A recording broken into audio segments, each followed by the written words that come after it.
সরকার লুট হওয়া অস্ত্র উদ্ধার করতে পারেনি। নির্বাচনে অংশ নেওয়া বিভিন্ন রাজনৈতিক দলের সন্ত্রাসীদের গ্রেফতার করতে পারেনি। অস্ত্রের চোরাচালান ও কালোবাজারির চেইন ভাঙতে পারেনি। নির্বাচনী প্রচারণায় পেশি শক্তির হ্রাস টেনে ধরতে পারেনি। ওদিকে দেশের শীর্ষস্থানীয় পত্রিকায় প্রকাশিত হচ্ছে ভয়ঙ্কর সব খবর। বলা হচ্ছে ভোটের আগে সীমান্তের 30টি পথে ঢুকছে অবৈধ অস্ত্র। খবরে আরও বলা হচ্ছে মাছ ধরা ট্রলার, নৌকার মাধ্যমেও দেশে অস্ত্র আনা হচ্ছে।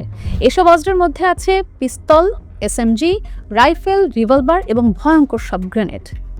এত ভয়ঙ্কর সব অস্ত্র নিশ্চয়ই পকেটে ঘুম পাড়িয়ে রাখার জন্য আনা হচ্ছে না। এসব অস্ত্র নিশ্চয়ই মালিকের প্রয়োজনে গর্জে উঠবে।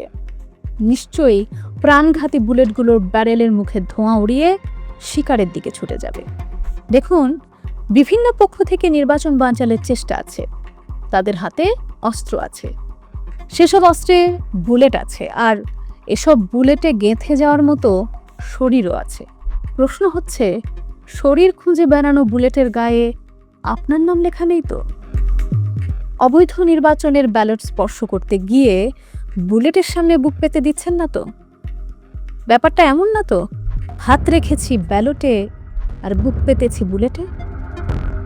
একটা অবৈধ নির্বাচন, সেটা সুষ্ঠু হবে না নিশ্চিত, কিন্তু এমন সাজানো নির্বাচনে সহিংসতা না হোক, তুচ্ছ কারণে প্রাণ না ঝরুক, লাশের সংখ্যা আর না বাড়ুক।